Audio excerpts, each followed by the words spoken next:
आप सभी तैयार हैं? आज हम लोग फिर HMIS का पार्ट ए में हम लोग पिछले वीडियो में हमने देखा था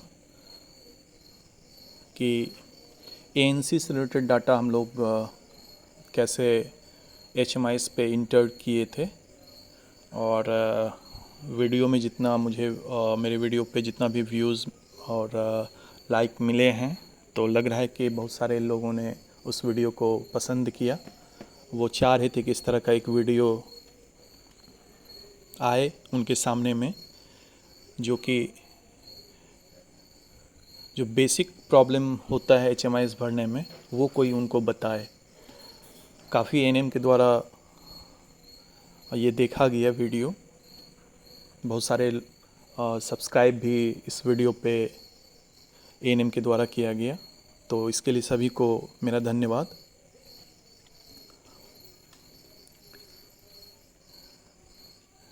अब हम लोग उसी कड़ी को आगे बढ़ाते हुए आज जो पार्ट ए में हम लोग पहले M1 देखे थे, हम लोग अब M2 और M3 एक साथ देखेंगे।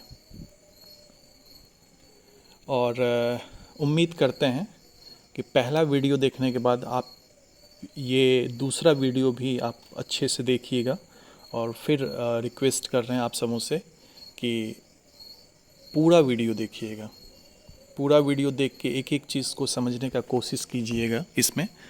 और चूँकि मैं एकदम बेसिक लेवल से इसको बता रहा हूँ, जहाँ जहाँ ANMs को प्रॉब्लम होती है वो सारे चीज़ को मैं इसमें बताऊँगा आप सबों को। तो इस वीडियो को स्टार्ट करने से पहले मैं सबों से अनुरोध करना चाहूँगा कि मेरे इस वीडियो को सभी ANMs के ग्रुप में ज़रूर शेयर कीजिएगा, लाइक कीजिएगा और हो सके तो सब्सक्राइब कर दीजिएगा, ताकि आपको सबसे पहले इस वीडियो का अपडेट मिलता रहे और कोई भी वीडियो आप मिस ना करें। तो हम लोग आइए देखते हैं अगला पार्ट। ये पार्ट है आपका M2 और M3। जब भी इस वीडियो को आप देखें तो अपने सामने में HMIS का जो हिंदी प्रति है आपके पास फॉर्मेट, वो ज़रूर ले लेंगे सामने में। अब यहाँ पे हम लोग चलते हैं 2.1। HMIS में आप निकालिए 2.1। उम्मीद है मिल गया होगा। घर पर डिलीवरी की गई। अब हम लोग जो डाटा कलेक्ट कर रहे हैं यहाँ पे, घर पे जो डिलीवरी किया गया उसके बारे में बात कर रहे हैं। ये देखिए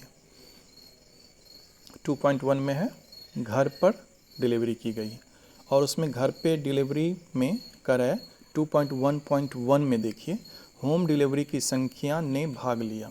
मतलब कितना होम डिलीवरी, यहाँ पे थोड़ा सा हिंदी जब आप पढ़िएगा ना तो थोड़ा अजीबोगरीब वहाँ से सेंटेंस निकल के सामने आ जाता है। और चूँकि इसका फॉर्मेट हम लोग जनरली HMIS में जो एंट्री होता है वो जनरली इंग्लिश वाले फॉन्ट में करते हैं, लेकिन चूँकि यहाँ हिंदी है तो थोड़ा सा टर्म डिफ़िकल्ट हो जाता है समझने में। तो होम डिलीवरी की संख्या ने भाग लिया। अब ये मत समझिएगा यहाँ पे कि होम डिलीवरी की संख्या कहाँ भाग लेता है, ठीक है, ऐसा नहीं समझना है। कि होम डिलीवरी जो हुआ, यहाँ ये कहना चाह रहा है कि 2.1 में 2.1.1 में कि होम डिलीवरी जो हुआ वो किसके द्वारा किया गया, तो इसी का A है और B है। 2.1.1.A में कह रहा है कि जो होम डिलीवरी किया गया वो किसके द्वारा, स्किल बर्थ अटेंडेंट, मतलब जो SPA trend doctor, nurse, ANM, midwife द्वारा उपस्थित होम डिलीवरी की संख्या, ठीक है। 2.1.1.A यहाँ पे देखिए, इसमें कह रहा है कि आपका होम डिलीवरी की संख्या। तो यहाँ पे हम लोग मान के चलते हैं कि होम डिलीवरी जो फील्ड में हुआ तो उसमें एक डिलीवरी जो है वो आपका SBA ट्रेंड ANM के द्वारा कराया गया, ठीक है। अब इसी का B पार्ट में कह रहा है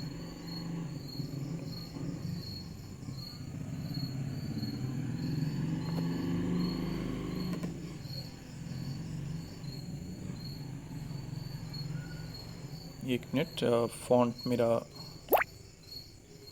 चेंज हो गया, थोड़ा सा फॉन्ट हम हिंदी कर लें।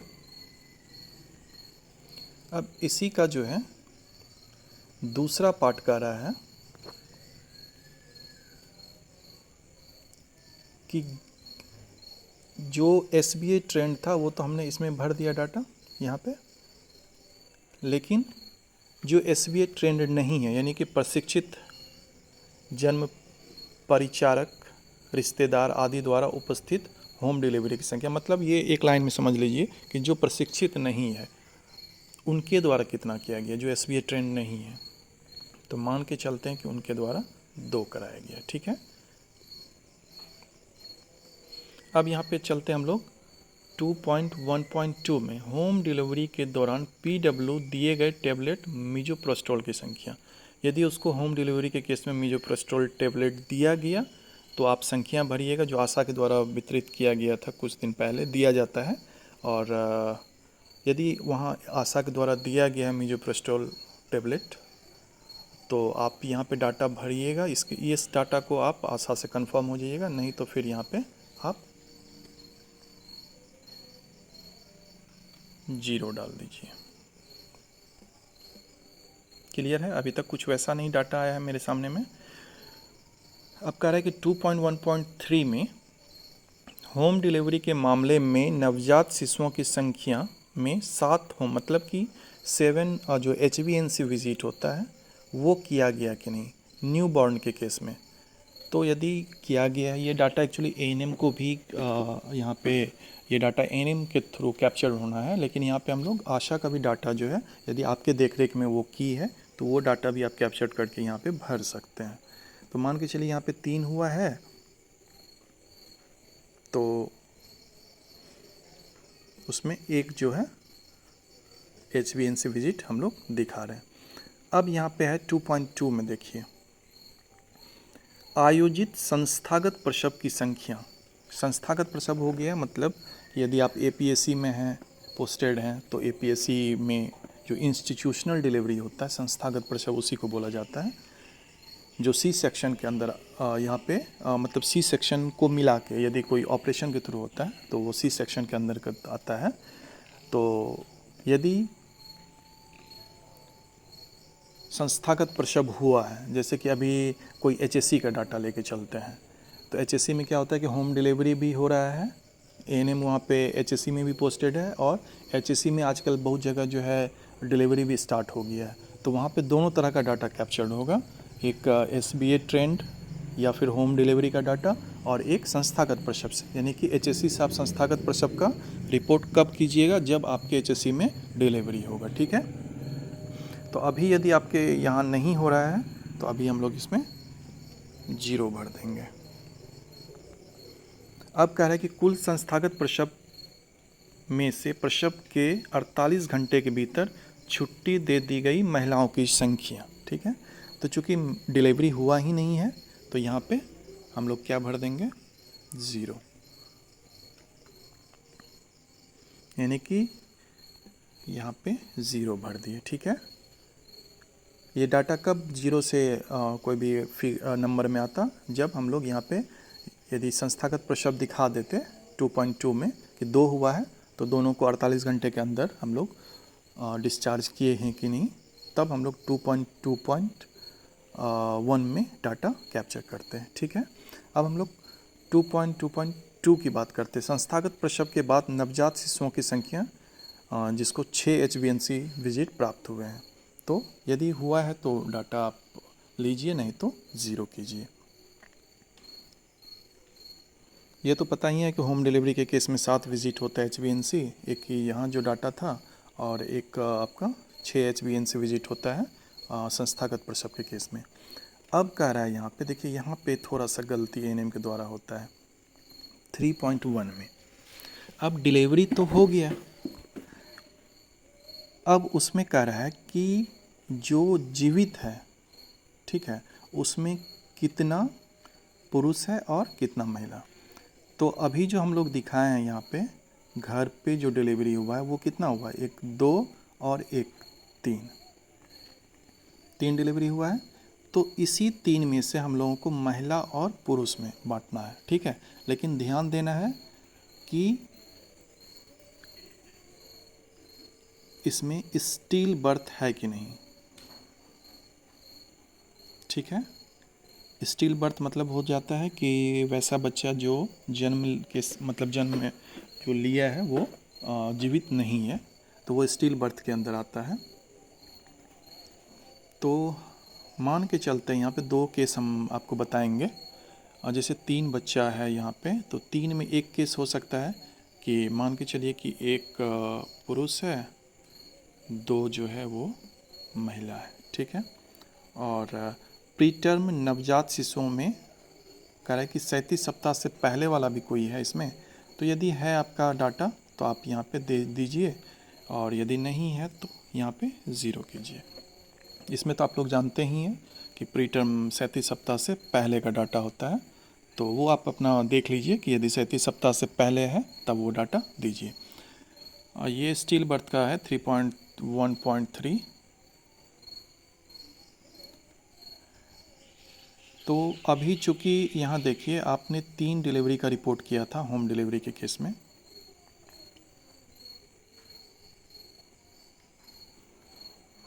यहाँ देखिए 3 किया है, तो यहाँ पे मेल और फीमेल को जोड़ के आपको होम डिलीवरी में जितना भी दिखाए हैं SBA और नॉन SBA दोनों के बराबर होना चाहिए। तो 2 हुआ 1 3, यहाँ पे देखिए 2 और 1 3, मतलब दोनों डाटा मेरा बराबर है।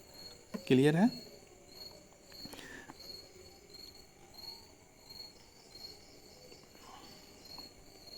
अब उसके बाद देखिए, यानी कि स्टिल बर्थ जो मेरा डाटा आया वो यहाँ पे 0 हो गया। यदि गर्भपात हुआ है तो आप इसका डाटा दिखा सकते हैं, नहीं तो इसको 0 कीजिए। उसके बाद है नवजात बच्चों की विवरणी। तो अभी मेरा लाइव बर्थ कितना दिखा है, 1 पुरुष में और 2 महिला में, तो ये मेरा लाइव बर्थ है। तो जितना बच्चा यहाँ पे दिखा रहे हैं उतने का हम लोग क्या करेंगे, वजन करेंगे,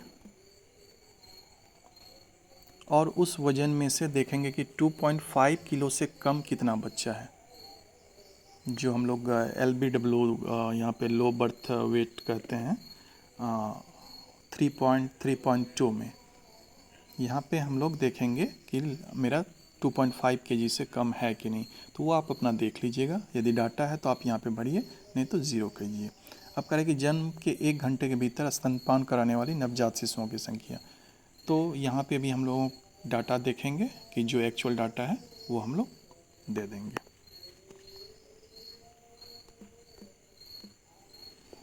ये कब 3-3 हम लोग भरे, जब हमने दिया लाइव बर्थ 3 दिखाया। अब ऐसा भी तो केस हो सकता है कि जो आप यहाँ पे 3 होम डिलीवरी दिखाए हैं 2.1.1 A और B में, एक SBA ट्रेंड और 2 अप्रशिक्षित दाई के द्वारा, ये जो 3 हुआ उसमें से यदि एक स्टिल बर्थ हो तो क्या करेंगे, तो उसमें देखना पड़ेगा कि स्टिल बर्थ जो आपका हुआ है वो मेल है या फीमेल है। तो मान के चलिए कि वो फीमेल है, तो फीमेल में से हम लोग यहाँ पे डाटा क्या करेंगे, घटा देंगे, ठीक है। और वो एक जो घटा उसको हम लोग स्टिल बर्थ के अंदर दिखा देंगे। स्टिल बर्थ का जो कॉलम है वो है आपका 3.1.3। यहाँ पे हमने क्या किया, 1 कर दिया।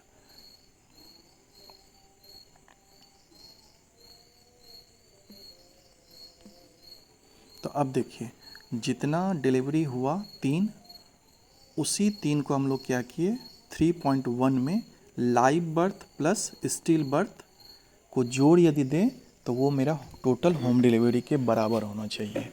ये फार्मूला आप अपने दिमाग में बैठा लीजिए जब आप HMIS का एंट्री करते हैं। जितना भी आप होम डिलीवरी दिखाएंगे, यदि मेरा 5 होम डिलीवरी है तो उसी में से मेल होगा, फीमेल होगा और स्टिल बर्थ होगा। तो स्टिल बर्थ के केस में हम लोग देख लेंगे कि वो स्टिल बर्थ मेरा मेल है या फिर फीमेल है। क्लियर है? तो दोनों तरह से हम आपको बता दिए कि यदि स्टिल बर्थ मेरा होगा तब कैसे रिपोर्ट करेंगे, और यदि स्टिल बर्थ नहीं होगा तब कैसे रिपोर्ट करेंगे। तो ये एक छोटा सा पार्ट था मेरा प्रसव के परिणाम और नवजात शिशु का विवरणी का। तो पार्ट ए में जो हम लोग M1 भरे थे, तो M1 के बाद ये M2 और M3 आप अच्छे से एक बार इसको अभी तक का जो डाटा हुआ होगा आपके फील्ड में, क्योंकि अब तो मंथ एंड होने वाला है 2 से 3 दिन में, और आपके पास अब सारा रिकॉर्ड जो है कंपाइल आप करने के लिए तैयार होंगे। हो सकता है बहुत सारे एनएम का जो है साइट पूरा हो गया होगा तो वो कंपाइल कर भी चुके होंगे। तो आप जल्दी से अपने फॉर्मेट में इस कंसेप्ट को अप्लाई कीजिए और देखिए, और कहीं पे भी यदि कोई दिक्कत हो तो आप तुरंत जो है कमेंट बॉक्स में डालिए। हम पुनः उस चीज़ को कोशिश करेंगे कि आपको और अच्छे से समझा पाए। ये समझाने में अभी जो हम समझाए हैं तो इसमें कोई ज़्यादा सा कोई लॉजिक नहीं है, बस एक ही लॉजिक याद रखना है कि होम डिलीवरी जितना भी किया जाएगा घर पे, उसमें से देखेंगे कि वो SBA ट्रेंड के द्वारा हुआ है या फिर गैर प्रशिक्षित दाई के द्वारा हुआ है या फिर ANM के द्वारा हुआ है जो प्रशिक्षित नहीं है, यानी कि SBA ट्रेंड। तो जितना भी आप होम डिलीवरी में दिखाएंगे उसी को हम लोग पार्ट करेंगे आपको 3.1 में, गर्भावस्था के परिणाम में, यानी कि जितना भी होम डिलीवरी होगा उसी में हमको मेल भी करना है, फीमेल भी करना है और स्टिल बर्थ को भी निकालना है। यदि स्टिल बर्थ है तो देखेंगे कि वो मेल है या फिर फीमेल है। तो जल्दी से आप अपना HMIS का हिंदी फॉर्मेट उठाइए और दोनों वीडियो को देख के अभी तक के सारे डाटा को जो है कंपाइल करके आप देखिए। बहुत ही आपको अच्छा लगेगा उस समय डाटा समझ के भरने में। तो आप देखिए इस वीडियो को, कहीं पे भी दिक्कत हो तो आप ज़रूर कमेंट बॉक्स में डालें और हमारे इस वीडियो को लाइक, शेयर और सब्सक्राइब करना ना भूलिएगा, क्योंकि बहुत ही उम्मीद है वीडियो जब बनाते हैं तो बहुत ही सोच समझ कर बनाना पड़ता है, और यदि उसी तरह का रिटर्निंग मिल जाए तो फिर आगे का वीडियो बनाने में और ज़्यादा मज़ा आता है। तो हम बहुत ही जल्दी आपके सामने में जो आपका पार्ट ए है उसका M4 और M5 हम आपको कोशिश करेंगे कि कल से परसों तक उस वीडियो को भी आपके सामने में रखें, और इस मंथ के एंड होते होते हम कोशिश करेंगे कि HMIS के सारे पार्ट को आपके सामने में रखें और आपका कंसेप्ट क्लियर करें। धन्यवाद।